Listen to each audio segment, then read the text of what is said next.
Good morning. Once more, this is Norma for Norma Talks. Before I begin my talk, I just want to welcome the new subscribers. I appreciate you. And for those that haven't subscribed yet, just press the subscribe button. And also remember, you can press the bell if you want to be notified when I'm on. Last night, I did a past life regression for someone that I've had quite a bit of contact with. And it was so interesting to be reminded how important past lives are. Now, you might think, and I'm saying past lives, but actually it's other lives because you're going to have future lives as well. But we won't refer too much to that because I have previously talked about how people have all of a sudden go, oh my goodness, I was in the future. How can that be?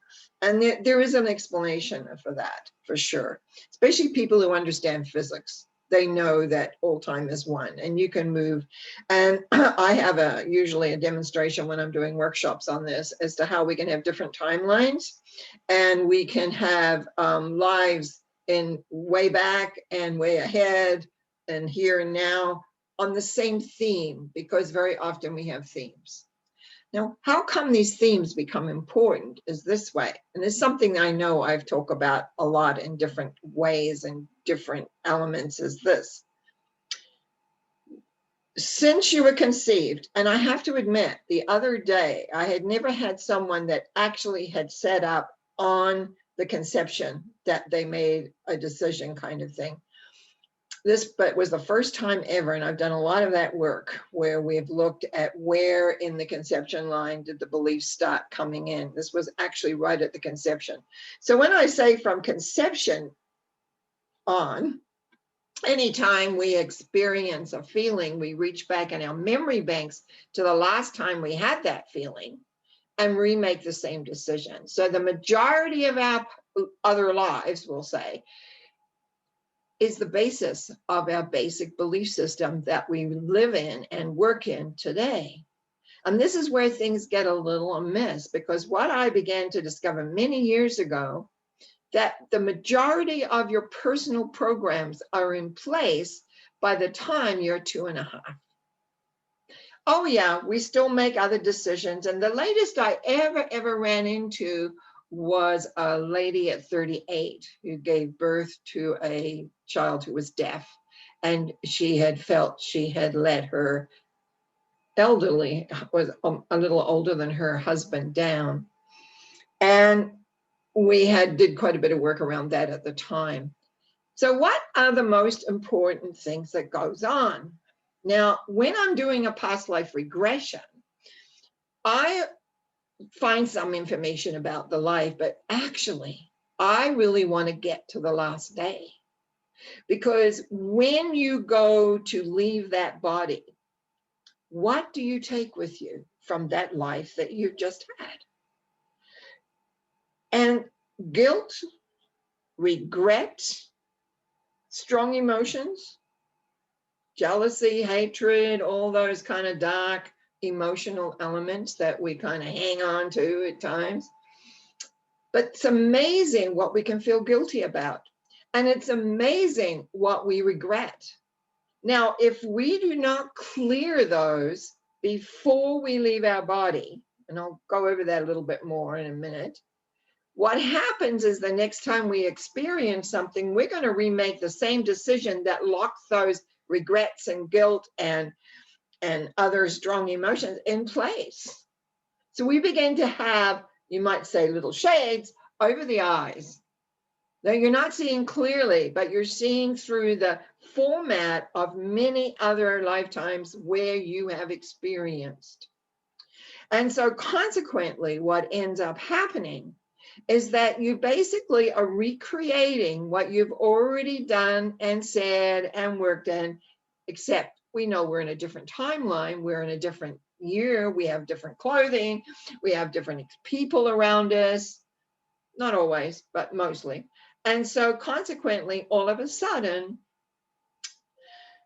here we are once more coming to the end of a life.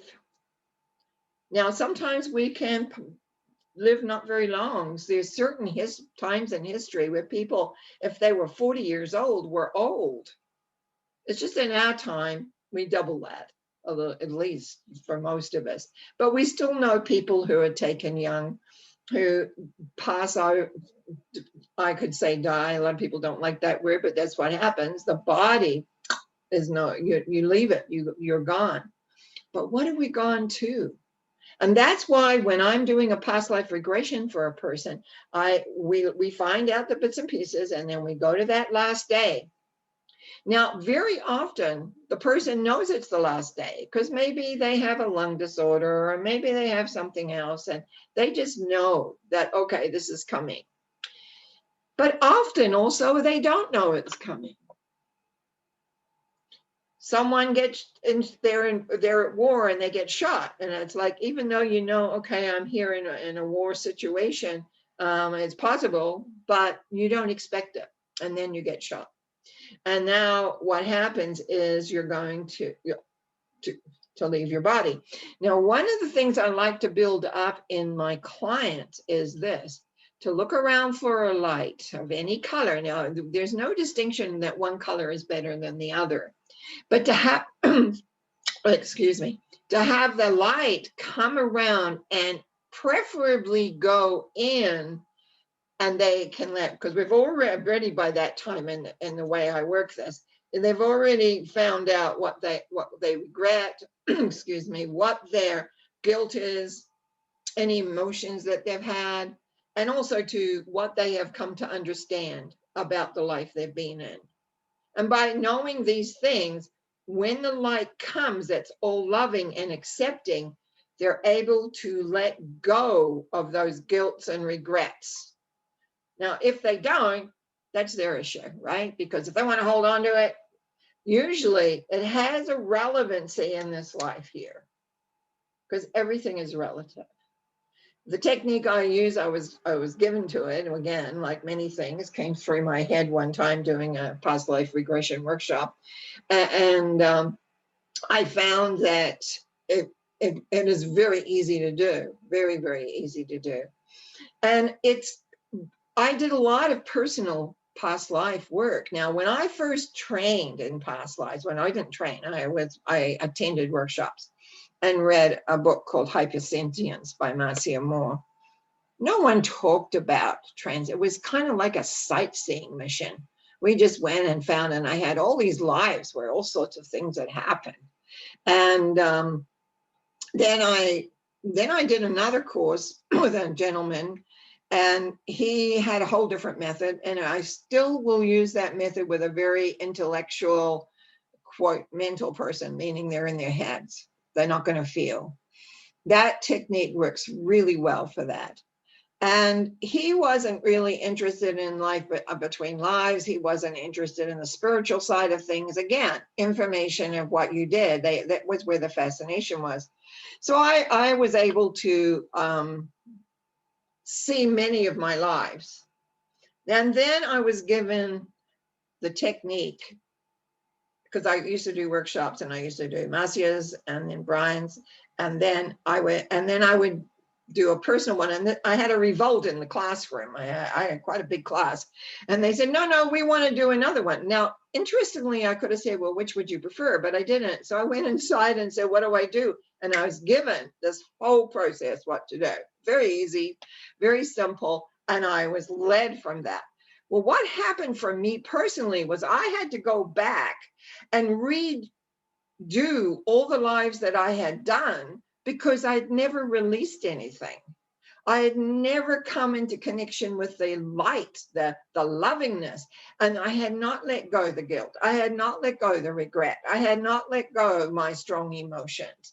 So I spent a long time going back and redoing. But the interesting thing is, those early past lives I remembered, whereas the ones I did after I did that effect of letting go, I didn't remember them. I don't remember all those lives I did later at all. They're just cleared. It's gone. And so when I eventually wrote a book about all my journey, it's called Many Lives and Many Ways of Remembering Them, because I had some funny experiences remembering my different lives. What I discovered was that I did remember those early ones. or if I had just had a memory of a life, which I did when I was looking at how I was never around people who died. I lost a grandchild. I wasn't there. My mother, and I in Canada, my family's back there. My mother and my father, I'm not there. Other circumstances, I'm not there. So I was curious about this. And I'm just going to tell you. So I got up one morning, I was going out, and I got thinking about this. How come I'm never around when a person dies? And then all of a sudden, the scene came to me, and it felt like a country in the Middle East. I was a small man and a white coat, I guess, the doctor's coat. And it was during the plague, which is way back. And I was looking at rows and rows and rows and rows of people that were enshrouded because they'd all died. And I said very loudly, I don't want to ever see another dead person.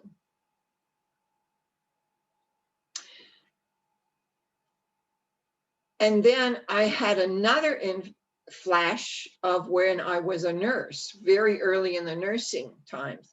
And it was after the First World War, and I was in a ward in England. And again, I was supposed to be and I was getting bitter and bit more bitter as time went on, saying I don't want, and again, similar, not so much dying, but I didn't really want to be dealing with all the loss of limbs, the loss of everything. And there were a couple of other lies like that came up. So I began, and this was kind of flashes of information because I was curious what was going on.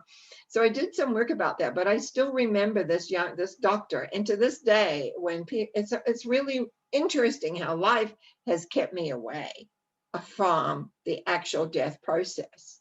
And so I recognize that's not my job in this life. My job is not to help people across.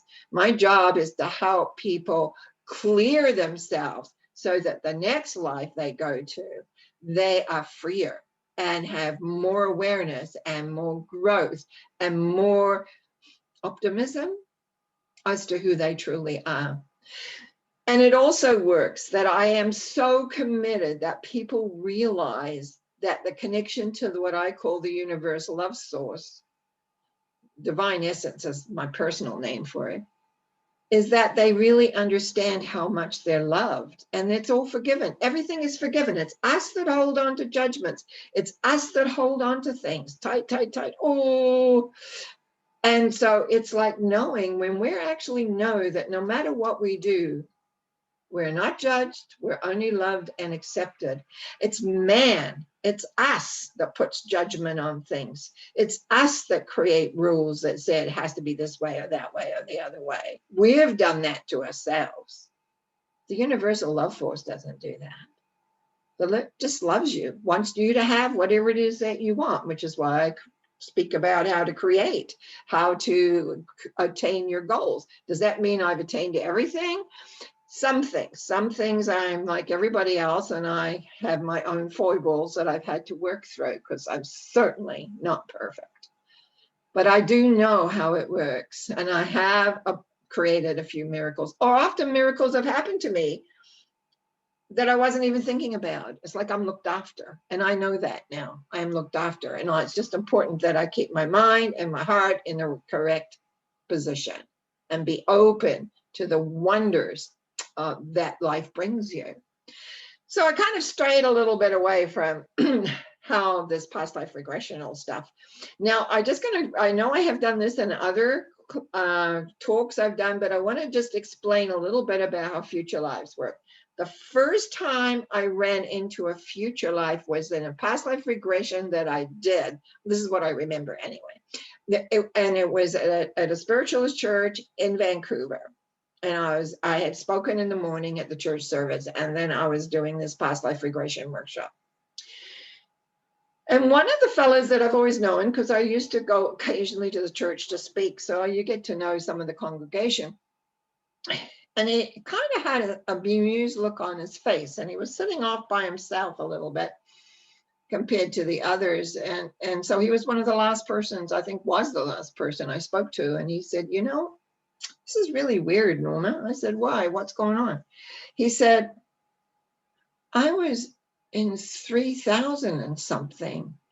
I was in a spaceship that crashed, and I had to assimilate here. So we talked quite a little bit about that. And that was just the first person, not the last by any means, that went forward. And I know I've told this story that I was doing a very tiny group of regressions. And instead of just saying you're going to see a past life, I'll often just say you're going to see a life. And this, at that time, older than me, lady, came to, hadn't done anything like this in her whole life, and said, I was in the future and I was an astronaut. I don't even like flying. Why would I be an astronaut? So very often we do get to experience many, many, many different things. But when we dissected the message of what she learned, it applied to her life. And that's the big key. We are not a little isolated island. We have this whole wealth of information of different lives that we are working through, that we are creating, we are looking for, so that we can set ourselves free. Because so many people always say, I want to get away from Earth. I don't want to like it here. And I said, well, as long as you don't like it here, you're going to be stuck here. Sorry, but that's the way it works. You need to come in touch with your feelings and your emotions totally, so that you are able to embrace that life. So you are able to move on to another planet or dimension or somewhere else, because that's where we came from. We've come from other planets. We've come from other dimensions. We've come here to learn something, or just curiosity. Do you know how often when I look at a person's soul, what do I find? And I check, what energy we're coming on? Curiosity. And I like to see a little bit of curiosity, but expectation very often leads to a lot of disappointment, because they're expecting, oh, wow, because it's a beautiful, beautiful planet. Not every planet's as pretty and as nice as this one. But you are here, and I want you to think about, what are the patterns that keep creating? What are the thoughts that you keep having? Because they're all part of your personal programming that's in your subconscious. That is what's going out, whether you're conscious of it or not. That's going out to recreate the world that comes to you. And there's many ways we can let go, that we can forgive, that we can accept, and that most of all, we allow that lovingness inside to know that we're worthy, totally worthy to be loved, to have a feeling of peace and contentment, to be able to create to the best of our ability. I'm saying that because right now, can't do a lot of things that I maybe would want to do. So I'm creating to the best of my ability. And mostly what I want you to do is know that you're here to understand. People say, oh, you're here to learn. No. As long as you think you're learning, I had a big lesson on this one. As long as you think you're here to learn, you must keep on learning. But if you understand, then you can stand on that and you can let it go, because you come to really understand it. So my wish for you is that you come to understand the basis of your life. You understand why and how you create certain things in your life that keep repeating. You don't have to have that. You can let go and be at one with who you are. I want to thank you very, very much for listening. I want to also remind you that if you want to contact me at all, you can contact me through my website, normacowie.com. Thank you.